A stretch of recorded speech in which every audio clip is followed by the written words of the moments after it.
Les gens prennent souvent des décisions de manière automatique, et ce, à cause d'un comportement habituel, qu'ils ont probablement formé dans l'enfance. On ne choisit pas ces automatismes. Même une personne qui a grandi dans un milieu aisé pourrait donner l'impression du contraire. Par exemple, aspirer à la réussite sans se soucier des conséquences. Ça peut paraître bien, mais est-ce que ça l'est vraiment? Voici ma liste. Numéro 1. Acheter des cadeaux chers. Le sentiment de pauvreté peut hanter une personne toute sa vie, même si celle-ci a gagné de l'argent entre-temps. Souvent, la personne a honte de ses origines humbles. Pour prouver que ses finances vont bien, elle va offrir des cadeaux chers, des choses qu'elle ne se serait jamais achetées pour elle-même. Numéro 2. Être impulsif. Une personne pauvre va avoir tendance à investir dans des startups ou des plans peu fiables. Inconsciemment, elle pense qu'elle n'a rien à perdre et se jette corps et âme dans de gros investissements qui vont, soi-disant, la rendre riche. Placer son argent n'est pas une mauvaise chose. Beaucoup de gens le font et réussissent. Mais ils calculent le pour et le contre et ne le font pas de manière impulsive. De plus, leurs investissements ne les laissent pas sur la paille. C'est ça la différence.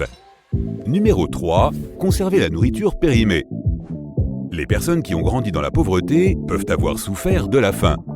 C'est pourquoi, une fois adultes, elles n'arrivent pas à jeter de la nourriture, même périmée.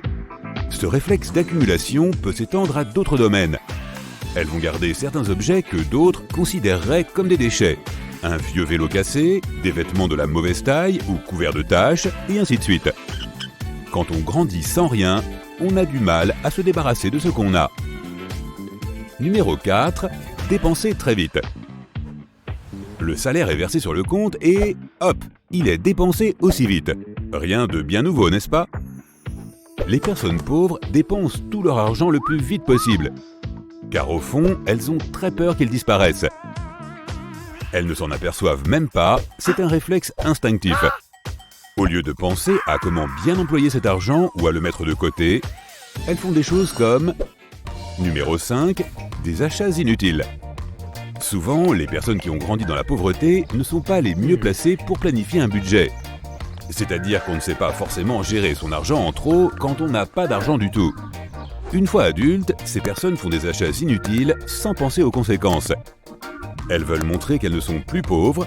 Par exemple, certaines souscrivent un crédit pour acheter des gadgets dernier cri dont elles n'ont vraiment pas besoin. Les personnes qui réussissent gaspillent rarement de l'argent pour acheter des objets chers. Si elles font de grosses dépenses, c'est vraiment pour des choses nécessaires, comme pour un investissement. Numéro 6. Avoir honte des cadeaux. Les personnes qui grandissent dans des familles pauvres ont honte lorsqu'on leur offre des cadeaux. Elles peuvent voir ça comme un rappel de leur condition de pauvreté. Tiens, profite d'un repas payé par ta boîte vu que tu es pauvre. Ce n'est clairement pas ça qu'elles devraient entendre. Mais leurs complexes leur font comprendre ces offres de travers. Les personnes avec ce genre de pensée préfèrent payer pour ce qu'elles obtiennent, parce qu'elles veulent montrer qu'elles peuvent se le permettre. Un modèle se dessine, non? Numéro 7. Éviter les prélèvements automatiques. Les personnes qui ont grandi sans argent ne peuvent pas accepter que leur argent soit prélevé à leur insu. Ça ne veut pas dire qu'elles n'effectuent aucun paiement, elles doivent juste cliquer sur « Payer » elles-mêmes. Elles veulent pouvoir contrôler qui prend leur argent et pourquoi. En plus, elles peuvent penser qu'elles auront besoin de cet argent pour autre chose, pour une urgence. C'est pour ça qu'elles ont aussi tendance à tout régler au dernier moment. Numéro 8. Se résoudre à faire des métiers qu'elle n'aime pas. Une personne qui a grandi dans la pauvreté va accepter n'importe quel poste du moment qu'elle est payée. Elle peut même se spécialiser dans un métier qu'elle n'aime pas. C'est généralement les parents qui veulent absolument que leurs enfants deviennent riches et qui choisissent pour eux des carrières prometteuses, même si elles ne leur plaisent pas. Mais comment peut-on avoir du succès dans un travail qu'on n'aime pas? Ça pourrait être dû à... Numéro 9. L'éternelle poursuite de l'argent. Réussir ne veut pas forcément dire être riche, même si c'est agréable quand les deux vont de pair. Pour certains, la réussite, c'est avoir une famille heureuse et en bonne santé. Pour d'autres, c'est transformer leur passion en un métier. Mais pour les personnes qui ont une mentalité de pauvre, la réussite correspond toujours à des tonnes d'argent et plein d'objets chers. Elles feraient n'importe quoi pour obtenir ce qu'elles veulent, la richesse. Malheureusement, ce n'est pas toujours évident. Numéro 10. Remettre les choses au lendemain. Voyons où est le problème. Vouloir devenir riche du jour au lendemain peut pousser les gens à la procrastination. Pourtant, il est impossible de gagner de l'argent sans rien faire. Ces personnes ont tendance à beaucoup se plaindre dans l'attente du jour où elles deviendront millionnaires. Si en plus elles n'aiment pas leur métier, c'est difficile pour elles d'être motivées chaque jour. Numéro 11. Paniquer au sujet de l'économie.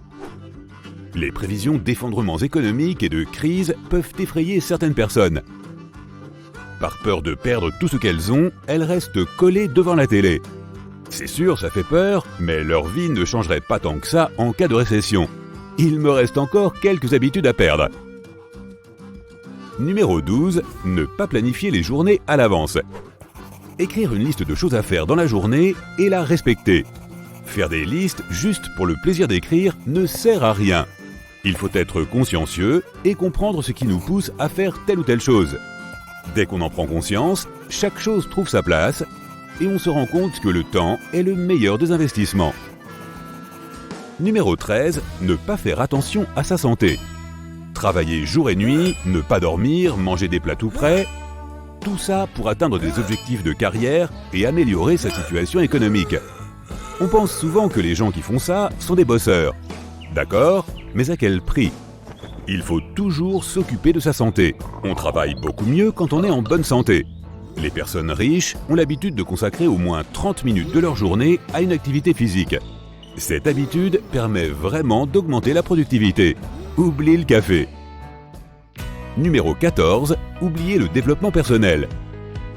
Les personnes qui réussissent ont toujours besoin d'apprendre de nouvelles choses. Rien d'ennuyant dans tout ça, ça peut même être sympa. Il faut essayer de faire des choses utiles une fois rentré du travail.